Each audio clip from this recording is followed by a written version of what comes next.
하나님 아버지, 이 시간 주의 말씀을 듣습니다. 전하는 자나 듣는 자 모두가 주의 말씀 속에서 신실하신 하나님을 발견하게 하시고 우리의 삶 속에서 실제하시고 역사하시는, 우리를 늘 인도하시고 우리에게 복 주시는 그 하나님이심을 믿음으로 고백하는 귀하고 복된 이 시간 되게 하여 주시옵소서. 하나님의 말씀을 대언하는 자로 부족한 종을 세우셨는데 종의 연약함은 감춰주시고 하나님의 능하심과 강하심만이 이 시간 드러나는 귀한 시간 될 수 있도록 은혜 내려 주시옵소서. 살아계신 우리 주 예수 그리스도의 이름으로 기도드립니다. 아멘. 할렐루야. 아멘. 이 시간 오직 하나님의 말씀만이, 주의 은혜만이 우리 가운데 선포되어지는 시간 되기를 소망합니다. 정부에서 작년 5월에 제1차 고독사 예방 기본 계획이라는 것을 발표했습니다. 고독사 예방 기본 계획. 사회적 분위기라던가 가정의 구조와 인식의 변화로 인해서 이 고독사 문제가 요즘 많은 대두로 이제 점점 대두되고 있습니다.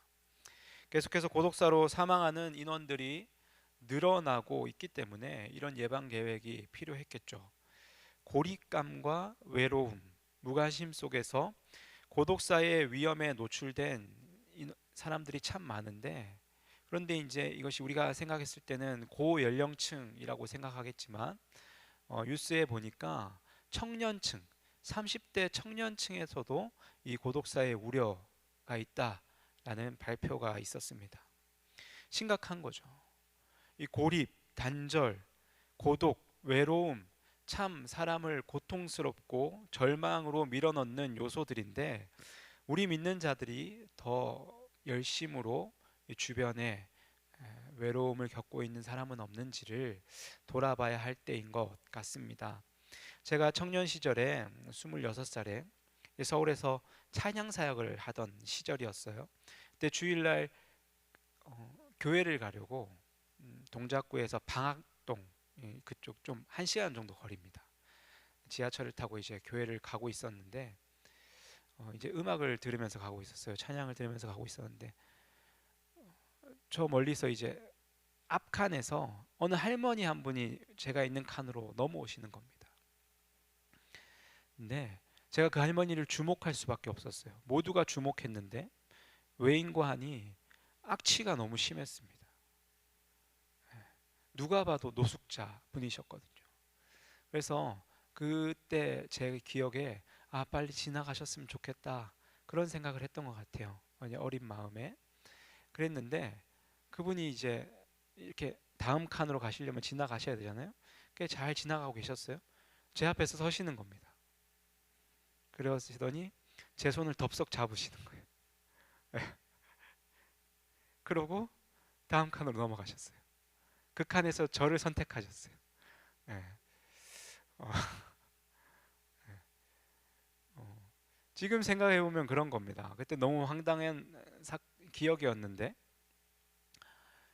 그분이 얼마나 사람의 온기가 그리웠을까, 얼마나 외로웠을까, 얼마나 고독했을까, 얼마나 힘들고 그 마음을 좀 붙잡고 싶은 마음이 있었을까라는 생각을 해보는 거죠. 왜 제가 서두에 이 고독사, 외로움, 무관심, 제가 만난 할머니의 이야기를 드리는가 하면, 오늘 본문에도 동일한 외로움과 고독을 경험하는 한 사람이 등장하기 때문입니다. 오늘 본문은 예수님께서 이 나병 환자를 고치시는 사건을 다루고 있습니다. 그의 인생이 어땠을까요? 나병은 먼저 찾아보니까 고통 없는 지옥이라는 별명을 가진 병입니다. 나병을 가진 한 시인이, 이 소록도에서 생활하던 한 시인이 그 발가락이라는 제목이었나요? 이제 한 시를 적었는데 일어나 보니까 발가락이 하나가 없는 거예요. 그래서 그 발가락을 찾으려고 보니 간밤에 벗어두었던 양말 속에 있더라. 이게 이제 시의 내용인데, 그 고통이 없어요. 고통이 없는 고통을 겪고 있는 겁니다. 오늘 본문에 등장하는 이 환자도 육체적인 고통이 없는 고통과 공포 속에서 살아가는 자입니다. 그리고 율법에 그는 부정한 자였습니다. 레위기 13장 10절에서 11절 말씀에 보면 제가 읽어드립니다. 제사장은 진찰할지니 피부에 흰 점이 돋고 털이 휘어지고 거기에 생살이 생겼으면 이는 그의 피부에 오랜 나병이라 제사장이 부정하다 할 것이요 그가 이미 부정하였은즉 가두어 두지는 않을 것이며, 이어서 45절 46절에 나병 환자는 옷을 찢고 머리를 풀며 윗입술을 가리고 외치기를 부정하다 부정하다 할 것이요 병 있는 날 동안은 늘 부정할 것이라 그가 부정한즉 혼자 살되 진영 밖에서 살찌니라. 그가 살면서 부정하다 부정하다 자기 입술로 외쳐야 되고요, 또 부정해서 혼자 살았어야 됐습니다. 이동할 때는 옷을 찢고 머리를 풀고 윗입술을 가리고 부정하다 부정하다 라고 외쳤어야 됐어요. 여러분 보십시오. 사랑하는 가족과 당연히 이별해야 됩니다. 동네 밖 후미진 곳에서 같은 질병을 앓고 있는 자들과 함께 생활해야 했어요. 나병이 걸린 것도 억울하고 비참한데 그것을 부정하다 여김을 받으면서 또 부정하다고 자기 입술로 고백하고 시인하면서 외치면서 살아야 하는 인생, 그야말로 참 비참한 인생입니다. 질병을 예방한다는 차원에서 사회적으로 고립됐어요. 부정하다는 이유로 종교적으로 고립됩니다.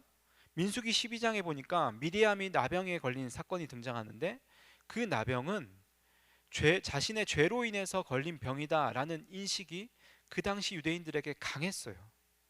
그게 일반적인 분위기였습니다. 그러니까 오늘 본문에 나온 이 사람은 육체적인 고통과 사회적 고립, 고독, 단절, 종교적인 부정함 모두를 떠안고 사람들에게 외면을 받았던 그런 존재입니다. 우리가 코로나 시기에 이것과는 비교할 수는 없겠으나 조금이나마 경험해 보지 않았습니까? 이것이 얼마나 힘든지. 접촉자가 되고, 코로나 초기 시절에 접촉자가 되고 확진자가 되면은 온갖 눈총과 손가락질을 다 받았어요. 왜 거기 갔냐 너. 질타를 하고요. 그런 시선들이 확진자를, 몸이 아파서 힘들어하는 확진자들을 더 힘들게 했던 그 시절 여러분 기억나시죠? 그런 경험과는 비교할 수 없는 더 고독하고 처절한 인생 앞에 오늘 예수님이 나타나십니다. 이미 예수님에 대한 소문이 쫙 퍼졌을 거예요. 귀신 들린 자를 고치시고 병든 자를 고치시는 그 예수님, 복음 전도 여행을 다니면서 온 갈릴리 지역을 다 다니고 계셨습니다. 아마 한 동네에서 다른 동네로 이동하는 그 과정 가운데 동네 밖에서 이 도중 길목에서 이 환자를 만나신 것 같아요. 이 나병 환자에 있어서 예수님을 만난 이 만남은 귀하고도 강력한 만남입니다. 용기 있는 만남이었어요. 왜 그런가 하니 율법이 정한 바 이 나병 환자는 예수님과 멀어져야 했습니다. 율법이 정한 바 그는 정상인과 가까이 있으면 안 되는 사람이에요. 그런데 오히려 예수님께 다가왔고 예수님 발 앞에 무릎을 꿇습니다. 그는 율법을 어겼습니다. 부정하다 외치지 않았어요. 즉 죽기를 각오하고 나왔다는 것을 의미합니다. 그저 예수님만 바라보고 뛰어와 그분께 엎드리는 거예요. 그의 간절함이 그를 예수님께로 인도한 모습을 우리는 오늘 본문을 통해서 확인할 수 있습니다. 예수님을 향한 저와 여러분의 모습 또한 이 나병 환자와 같기를 소망합니다. 여러분은 예수님께 나올 때, 이 예배 자리에 나올 때 이러한 간절함이 있습니까? 이 나병 환자는 모든 것을 다 어기고 나 죽더라도 주님 없이는 나 아무것도 못하겠습니다. 주님이 나의 전부이시고 주님이 나의 해결책이십니다 라는 믿음의 고백으로 이 시간 예수님께 나왔는데, 우리는 어떤 마음으로 예수님께 나아오는가, 어떤 마음으로 예배 자리에 나오는가를 점검해 볼 필요가 있습니다. 상황과 환경과 조건을 초월해서 예수님을 바라보며 예수님만 의지하며 뛰쳐나오는 이 모습, 그리고 무릎을 꿇고 간구하는 모습, 이것이 진짜 믿음이에요. 우리의 어떠한 상황도, 우리의 어떠한 환경도 예수님께 나아가는 걸음을 막을 수 없음을 믿으시기를 바랍니다. 그리고 상황과 환경 핑계 대는 것은 핑계 대는 것이 아닌 예수님이 저의 마지막이자 저의 유일한 방법입니다를 고백하며 예수님 앞에 저돌적으로 나와 예수님 그분 발 앞에 굴복하는 저와 여러분의 인생이 되기를 축복합니다. 이 나병 환자에게서 이 절박함, 겸손함이 느껴져요. 예수님 발 앞에 무릎을 꿇고 간구합니다. 아마도 부들부들 떨면서 울면서 고백했겠죠. 원하시면 저를 깨끗게 하실 수 있으십니다 라고 고백합니다. 유대인들은 나병이라는 이 환자, 이 병을 인간은 고칠 수 없다라고 여겼습니다. 하나님만이 고치실 수 있는 병이라고 여겼어요. 그런데 이 나병 환자가 지금 예수님께 고백하는 이 고백을 보십시오. 원하시면, 마음을 먹으시고 의지만 있다면 고치실 수 있습니다. 고칠 능력이 있으신 분이심을 내가 압니다. 지금 이렇게 고백하고 있습니다. 예수님을 어느 정도 메시아로 인정하고 있음을 우리는 이 대목에서 엿볼 수 있는 거예요. 여기서 원하시면과 하실 수 있나이다의 원어를 보면 모두 현재형을 사용하고 있습니다. 그러니까 이 나병 환자는 단지 용하다는 의원 정도로 예수님께 병을 고쳐달라고 이야기하고 뭐 약이라도 타거나 뭐 해서 조금 오랜 시간이 걸리더라도 병을 고침 받겠다 이런 느낌이 아니라는 거예요.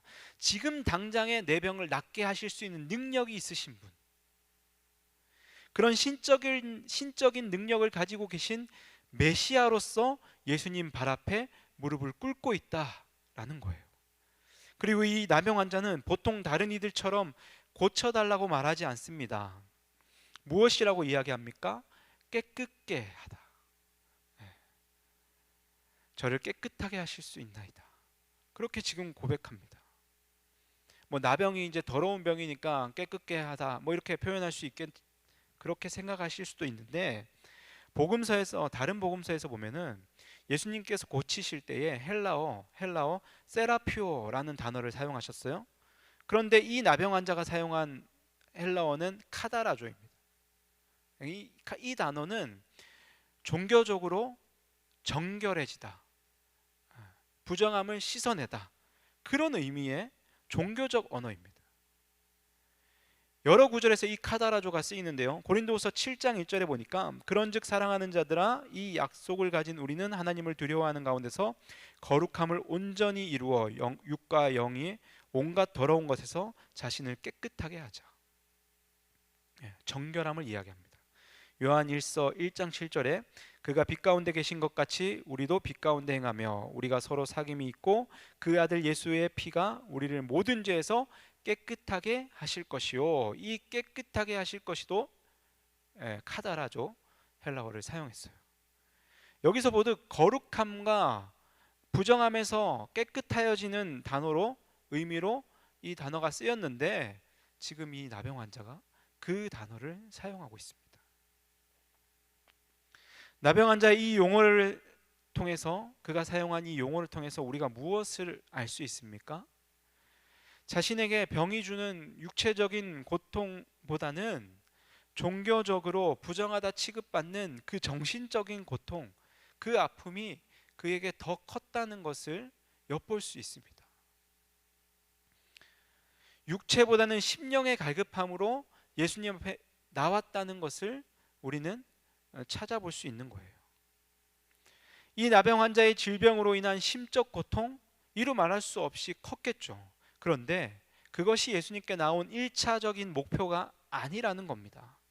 그는 정결법, 바로 의식적인 부정함 때문에 육체적, 정신적, 사회적, 종교적 모든 것에서부터 단절되는 그 고통을 경험하고 있었어요.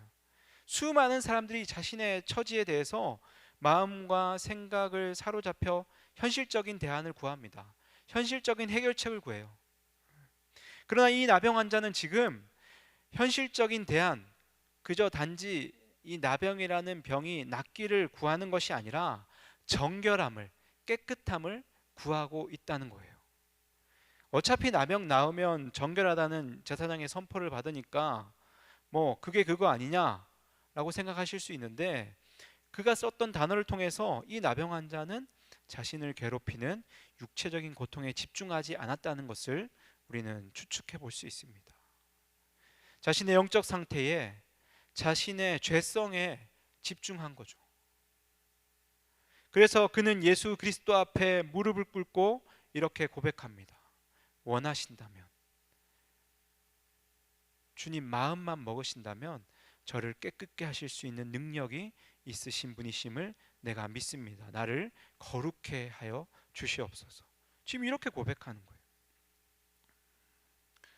그리고 자신의 뜻을 요구하고 관철시키려는 것이 아니라 예수님의 뜻을 지금 묻고 있습니다. 원하시면, 예수님의 뜻대로, 예수님의 방식으로, 예수님의 능력으로 하실 수 있으시면 해 주십시오 라고 지금 고백하는 거예요. 이는 그의 나라와 그의 의를 구하는 태도이며, 그리고 예수님께서 겟셋마네 동산에서 기도하셨던 것처럼 내 뜻대로 하지 마시고 아버지의 뜻대로 하여 주옵소서라는 그런 기도와 같은 맥락을 이루는 요청이고 고백입니다. 이 부정하다 여김을 받은 자가, 잔인할 만큼 불쌍한 삶을 살아가고 있던 이 자가 그 누구보다도 귀한 고백을 하고 있음을 우리는 발견하게 됩니다. 예수님을 원하고 있습니다. 예수님만 원하고 있습니다. 자신이 깨끗하여지는 데에는 필요한 것은 오직 예수님의 마음이었어요. 예수님의 긍휼이었습니다. 자신의 뜻도 아니고, 자신의 요청, 자신의 간구함도 아니고, 그 누구의 뜻도 아닌 오직 예수님의 결심만이 필요하다는 것을 이 나병 환자가 지금 고백하고 있다는 거예요. 오늘 예배에 나오신 저와 여러분, 우리의 인생에도 예수님의 결심만이 필요한 줄로 믿습니다. 예수님만이 필요한 줄로 믿습니다. 우리 인생 가운데 집중해야 하는 것, 이 땅에 눈에 보이는 것, 육신의 것, 그 문제보다 영적으로 내가 주님 앞에 얼마나 병들어 있는지에 대해서, 영적인 문제에 대해서 우리가 집중하고 예수님의 긍휼하심을 구한다면, 이 나병 환자가 그렇게 정결함을 구해서 씻음을 받은 것처럼 우리 또한, 육체의 문제도 해결됐잖아요. 우리 또한 육체의 문제만 집중할 것이 아니라 우리의 영적인 것을 점검하고 코람데오의 삶으로 모든 온 삶을 하나님께 비추어서 내 삶을 점검하고 생활하며 나아갈 때에 우리의 영적인 문제뿐만 아니라 우리의 모든 문제 또한 해결되어지는 줄로 믿습니다. 그럴 때 우리 주님은 우리의 삶 가운데 기적을 베풀어 주실 거예요. 근원적인 문제를 해결해 주실 것입니다. 오늘 본문을 보니 연약하고 안타까운 인생을 살아가고 있는 이 나병 환자를 바라보시면서 예수님께서는 그를 불쌍히 여기셨다라고 성경은 기록하고 있습니다. 41절 말씀인데요, 예수께서 불쌍히 여기사 손을 내밀어 그에게 대시며 이르시되 내가 원하노니 깨끗함을 받으라 하시니, 그를 불쌍히 여기셨다라고 합니다. 여기서 불쌍히 여기셨다라고 번역된 원어를 보면은 그 뜻은 화가 나사, 분노하사예요. 예수님께서 그를 보시고 분노하셨다는 겁니다. 무엇을, 누구에게, 왜 분노하셨어요? 나병 환자에게 분노하신 겁니까?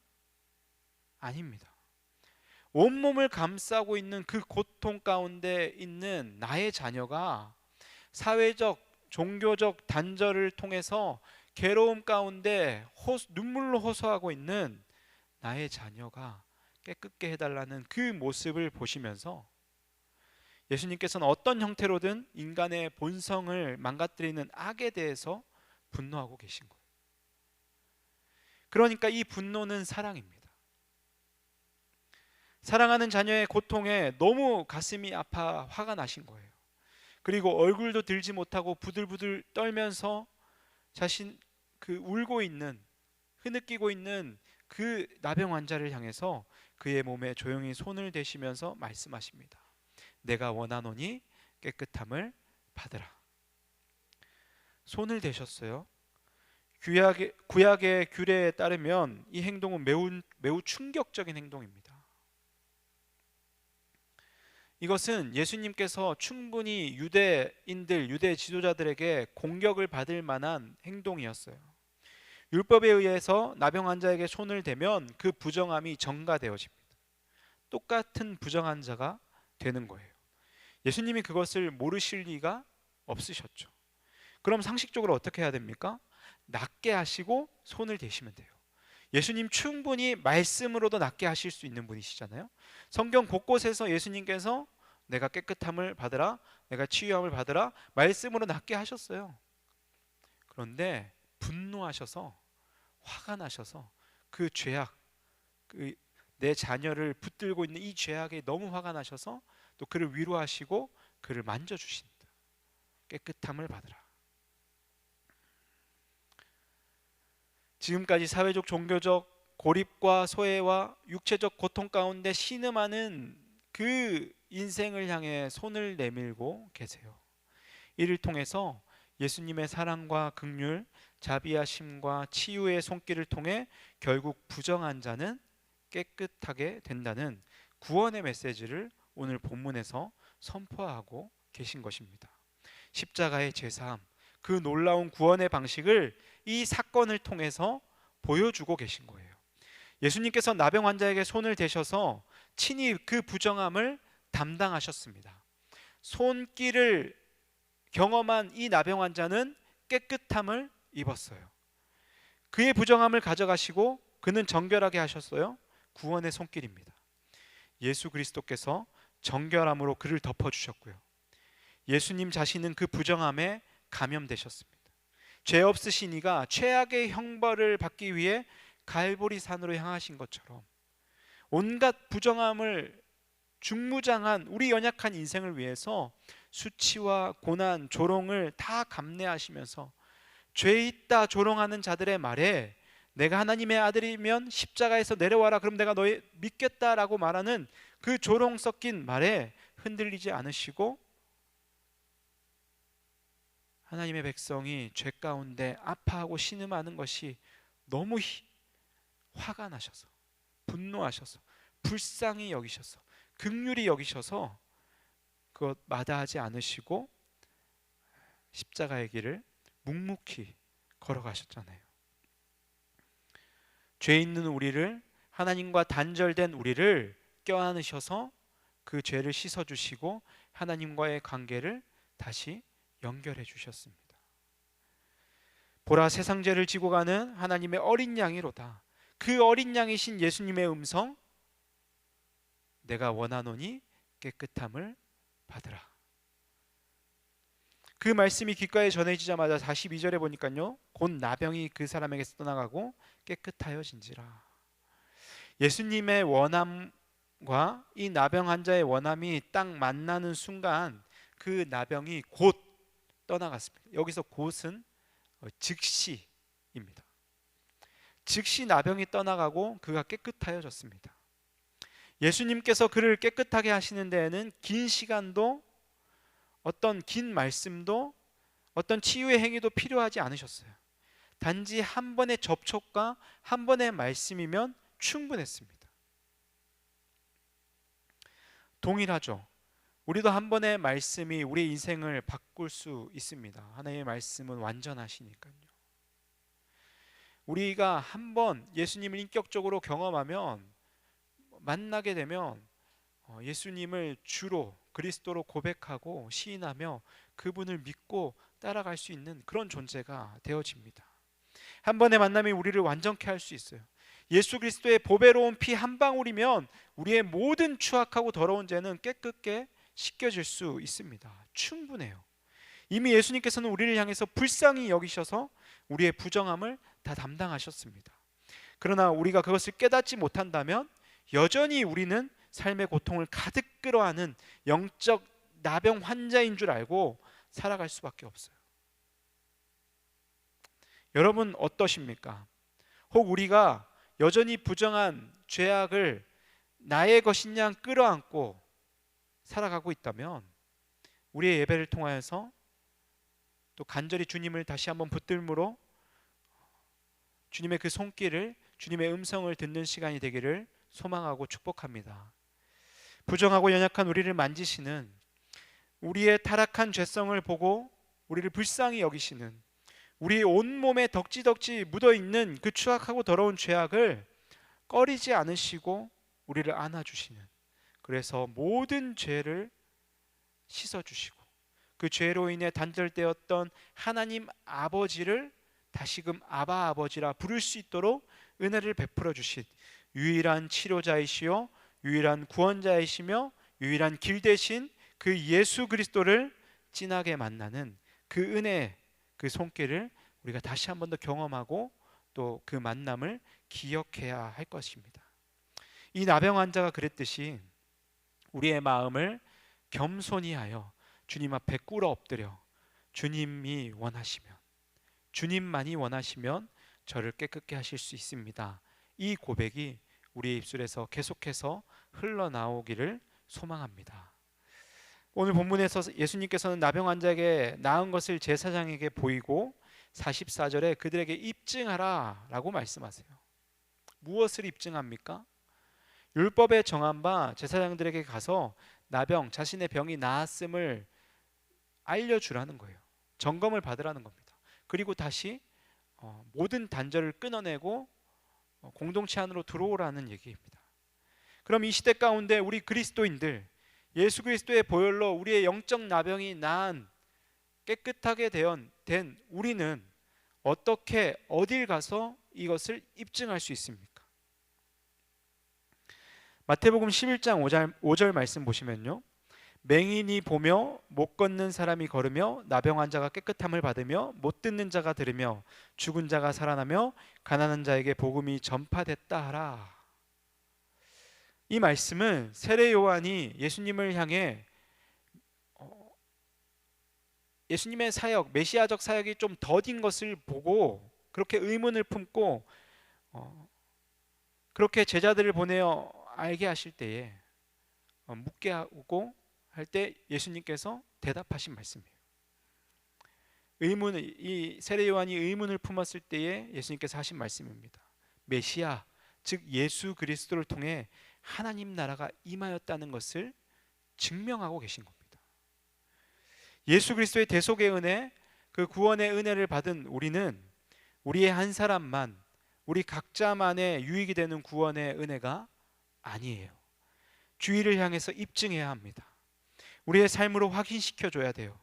예수님으로 인하여 깨끗하게 되어 하나님의 거룩한 자녀가 되었다는 것을 사람들, 세상을 향하여서 입증하며 살아가야 된다라는 겁니다. 이전에 나도 당신과 같이 갈 바를 알지 못하고 죄로 인해서 좌절하고 낙심하고 아파하고 고통하고 시름하며 온갖 고통과 외로움과 단절을 경험했던 사람이었습니다. 그런데 예수님께서 나를 만나 주셨고 나를 만져주셨고 내 부정함을 담당해 주셨고요, 십자가를 통하여서 나를 깨끗게 해주셨어요. 그래서 나 지금 자유합니다.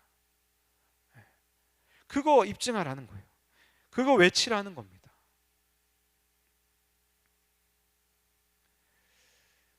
말씀을 마무리합니다. 우리 사랑하는 성도 여러분, 예수 그리스도 앞에 무릎 꿇고 엎드리는 인생이 복된 인생인 줄 소망합니다.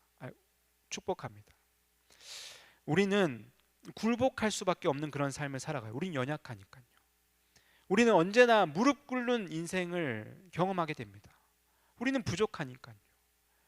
근데 수많은 사람들이 세상의 권세 앞에 굴복하고 무릎 꿇어요.